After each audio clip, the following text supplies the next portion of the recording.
Okay, hi.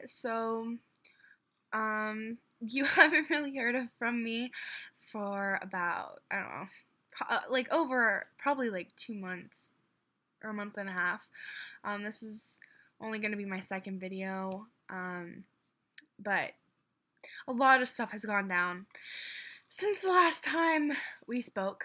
Um, if anyone, whoever's watching this, I doubt you've seen my first video, but my name is Grace, and I'm going to be going through gastric bypass surgery, Roux-en-Y gastric bypass. So I have a lot of updates about all this and stuff that I wanted to update, and I kept telling myself, oh, I'm gonna update, and then I never did, and it was kind of like I just I don't know what happened. I mean, I do, but um okay. I don't know where to begin. All right. So from the beginning, I guess. Uh I don't know if I ever told you guys about my parents getting a divorce, but my parents were getting a divorce this past summer.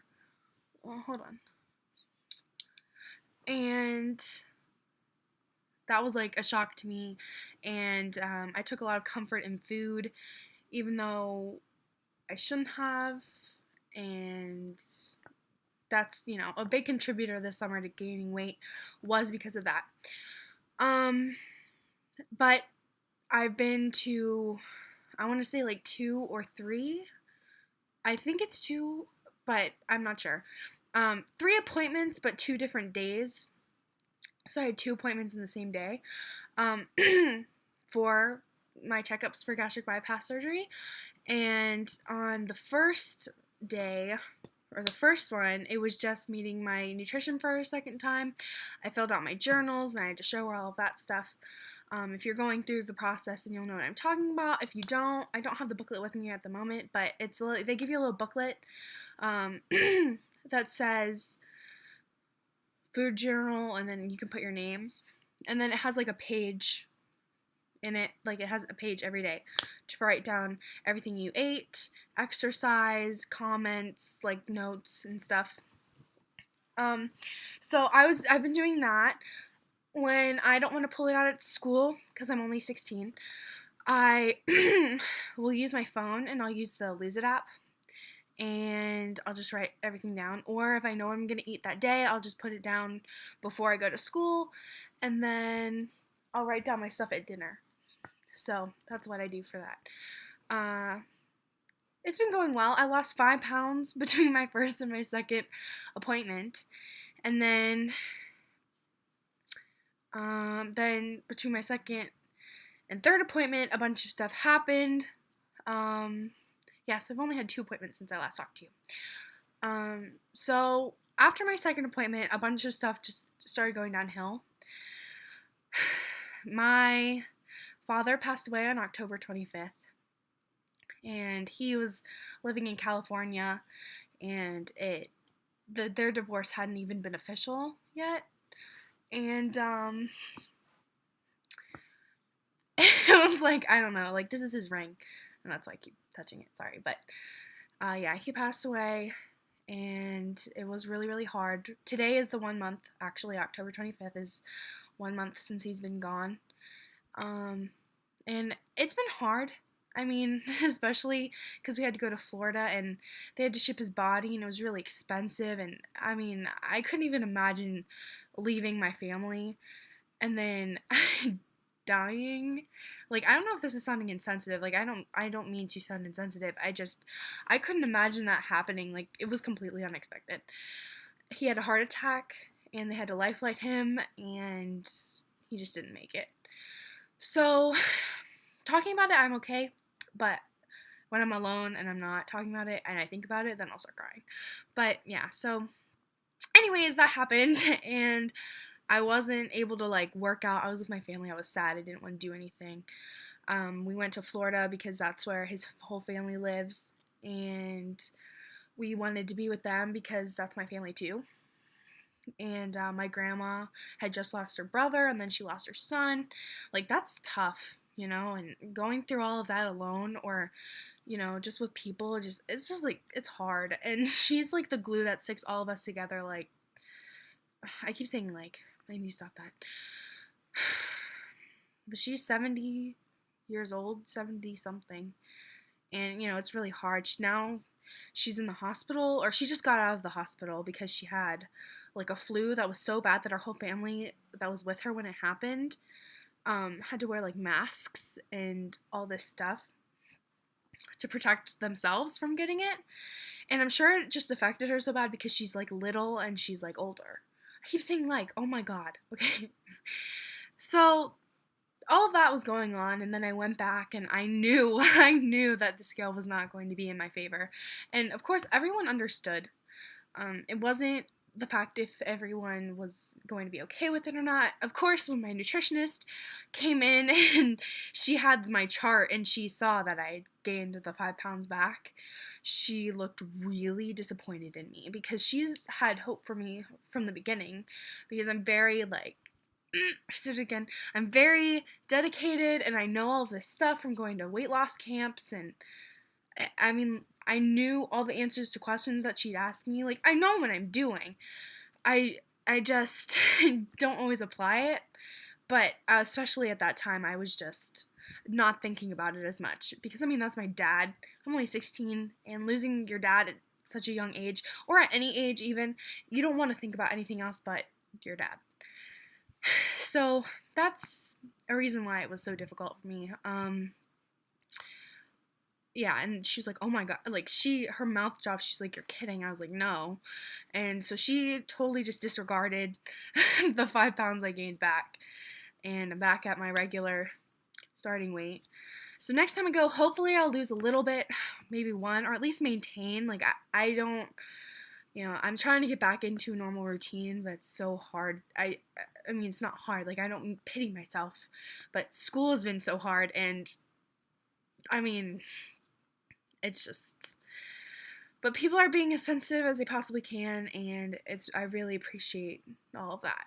Especially my teachers. They've been really, really appreciative, or no, really nice and understanding, and I really, really appreciate that. So there's that. So that happened, and when I went, it was, she was mad at first, but then she understood, and we went through like a eating plan. I won't see her again until the end of December, like December 29th, I think, and that's when I meet with my surgeon again, because I met with my surgeon one of those days, one of those appointments, the first one before my dad passed. And she's really nice. She's chief of surgery at Magee Women's Hospital in Pittsburgh, UPMC. You could even look her up on YouTube, Dr. Corkelis. She'll have videos for UPMC and talking about the weight epidemic or whatever. And she's really like serious. I said it again. She's very serious, and she's very to the point, and no messing around with her. And she just doesn't want to play games. Like, she's not very comforting. I mean, for me she was, but for my mom, because my mom had lap band, she wasn't very like comforting with her. I said it again. And that was one thing I was really happy, because every time I come across a person, not sounding cocky or anything, I probably will, but every time I come across a person, I like to be polite to them, and I really, really enjoy making people smile and happy and be happy and just polite. And everyone's just so nice at UPMC and Magee's Women's Hospital. It's a beautiful facility, and everyone is nice, and I am more than happy to be getting my surgery there. So yeah. Also, my last appointment, I found out that if things go the way they should, I won't need a psych evaluation either, because I have a therapist, and she has already signed off for me. My nutritionist, although we're only 3, or I'm going on to like my 4th month, she's already signed off on me, which is like the greatest feeling in the world. I have all of these sign-offs. The only thing they have to do is check my growth plate to make sure I'm done growing, which I am, but they want to do an x-ray, and I really hope it's closed, because when I was 13 or 12, they were wide open because I had knee problems. So I should be at my final height, but they don't want to do anything unless At least I don't think insurance will cover it if I'm not fully grown. So yeah. Another stuff that's been going on, I don't know what to do for these. I have to figure out some sort of regimen because I'm going to start doing them once a week now. I definitely am going to start because we're coming up on it. But hopefully if everything goes the way it should be, my date should be around February, which is my birthday, around Martin Luther King Day. Obviously they won't do it on Martin Luther King because they don't work that day, I don't think. But sometime in that week, I am so ecstatic. Like, I talked to my friend on the bus on the way home from school today, and I was like going crazy. I was like, can you believe this? Like, I said, like, again, I'm getting so angry. But I can't contain my excitement. Not many people at school know. I'm starting to kind of open up to the idea that people are going to know. So I'm like kind of easing my friends into it because I think last time we talked, I didn't have many friends, but now I have friends. Like, I've opened up and I've blossomed or whatever, and I joined art club and I have friends from my friends originally, and course has opened up so many things for me. And as suckish as it is, since my dad passed away, everything else has gotten better. Not like saying, oh, thank God he passed away because he ruined my life, but because, I don't know. I mean, I don't know if you ever listened to that guy he's like a Southern pastor, and him and his wife go on TV and they speak to like millions of people in an arena like church. It's an arena-like church, and he speaks to a bunch of people, and he's Southern, and he is talking about God and all this stuff. And I'm not too religious. Not that I just close the whole God theory and whatever. Like, I believe in God personally, and I mean, sometimes I question it, but I believe in him. And he talked about being all right or something like that. I'm all right. Everything's all right. Something like that. And he would say it like every 5 minutes. And it was just about how you have this weed and you like made this beautiful harvest of corn, right? And then suddenly this weed grows in your harvest and you can't get rid of it. And then once it finally is gone, your harvest is in full bloom again. And you get that harvest and you get this wealth life and, all that stuff. So, I don't know. What I'm saying is I actually kind of believe in that kind of like karma, and hearing, the weed was my father's death, and now that I'm not really over it, but I'm accepting the fact that he's gone, I have just gotten a lot. What is my hair doing? It's gotten a lot better. I have a whole new appreciation for life, and a whole new appreciation for everything that's happened to me. I've gone through, like, I can finally admit that I've gone through a lot. If my father hadn't passed away, I probably wouldn't admit it or be able to, but I can finally say, you know what, Grace, you've gone through a lot. And the past 3 years, that's it. Just the past 3 years. And, my grandfather is diagnosed with mesothelioma, and they're like, oh, he has a good 5 years to live. Never mind, he has a good 3 years to live. And my mom is under so much stress, and they didn't know if she was divorced or not, so she's half a widow and half a divorcee, and I just wouldn't be able to do it. I wouldn't be able to handle that. I don't know how she does it. She's the strongest person I've ever met in my whole life. And we fight a lot because we're always together, so there's never time apart except for when I go to school, and that's annoying. But I'm just grateful for the time I get to spend with her, because even though we get mad at each other, we always come back to being okay. This isn't really about weight loss all that much right now, but either way, to bring it back, going to start working out because I have to. I watch No One's Stopping Me But Me, Gracie, her videos. Her name's also Grace. I watched her videos. I watched them religiously. I fell off of it for a little bit because of the whole dad thing, and I just didn't connect with anyone on social networking except my family. But I watch her videos. I just caught up and watched all of them since I've been gone. And she's like a huge inspiration to me. She looks fantastic. I was like, oh my gosh. And she's like very beautiful, and if you don't watch her videos, I highly suggest her videos. Melly Mays too. I watch her, and I watch them both, and they're hilarious, and they're beautiful, and they're so cute, and I love them. They don't really know me, and that's really creepy, but I talked to both of them like once. But anyways, I just find a lot of comfort in their videos because they've gone through stuff. Like, I know especially Melly May, like, went through a lot of problems post-op. I think I might be getting them mixed up, but they're just very good people, and watching their videos make me feel so good about the surgery, and that good outcomes do come, and they can happen, and although it is scary, but you can do it. My process, I'm going to start talking about my process with my nutritionist, my next appointment, when they schedule my surgery.